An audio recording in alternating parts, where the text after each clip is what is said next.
महाभारत की कथा के अनुसार जब कौरव और पांडव के बीच युद्ध होना निश्चित हो गया तो दोनों ही पक्ष अपनी शक्ति बढ़ाने के लिए कई महान योद्धाओं के पास जाकर अपनी तरफ से लड़ने के लिए प्रस्ताव भेजने लगे। इसी कड़ी में दुर्योधन और अर्जुन दोनों ही श्री कृष्ण को अपनी तरफ से लड़ने का प्रस्ताव लेकर द्वारिका नगरी पहुंचे। दुर्योधन किसी भी तरह से अपने हाथों से यह अवसर छोड़ना नहीं चाहता था, इसलिए वो अर्जुन से पहले ही द्वारिका पहुंच गया। दुर्योधन के द्वारिका पहुंचने के कुछ ही समय बाद अर्जुन भी श्री कृष्ण के महल में पहुंच गया, लेकिन श्री कृष्ण तब अपने कक्ष में गहरी निद्रा में सो रहे थे। तो दुर्योधन कृष्ण के कक्ष में पहुंचा और दुर्योधन श्री कृष्ण के पैरों के पास बैठने ही जा रहा था कि तभी उनके मन में एक अहंकार की भावना जागृत हो गई। वो सोचने लगा कि मैं भला इस ग्वाले के चरणों में क्यों बैठूं। यह सोचकर दुर्योधन श्री कृष्ण के बिस्तर के सिरहाने रखे एक सिंहासन पर अहंकार से बैठ गया। तभी अर्जुन ने भी कक्ष में प्रवेश किया और दुर्योधन को पहले से कक्ष में बैठा देखकर अर्जुन श्री कृष्ण के चरणों के पास जाकर बैठकर उनके जागने का इंतजार करने लगा। जब श्री कृष्ण नींद से जागे तो उनकी नजर सबसे पहले चरणों के पास बैठे अर्जुन पर पड़ी, जबकि दुर्योधन श्री कृष्ण के सिरहाने बैठा था। दुर्योधन ने जब श्री कृष्ण को नींद से जागा हुआ पाया तो उसने बिना किसी अभिवादन के श्री कृष्ण से कहने लगा, आपको कौरवों की तरफ से युद्ध करना होगा। मैं युद्ध का प्रस्ताव लेकर सबसे पहले आपके पास आया हूँ, अर्जुन मुझसे बाद में आया है।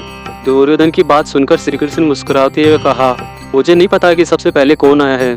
मैं निद्रा में था, लेकिन जैसे ही मेरी आंखें खुली तो मेरी नजर अर्जुन पर पड़ी, इसलिए मुझे तुमसे पहले अर्जुन दिखाई दिया। श्री कृष्ण की यह बात सुनकर दुर्योधन को बहुत क्रोध आया, लेकिन श्री कृष्ण ने पहले ही अपनी मनसा बता दी कि वो किसी भी पक्ष की तरफ से शस्त्र नहीं उठाएंगे। इसके अतिरिक्त कृष्ण बोले, मैं शस्त्र नहीं उठाऊंगा, लेकिन सारथी बन सकता हूँ और मेरी नारायणी सेना को चुनने का विकल्प भी है।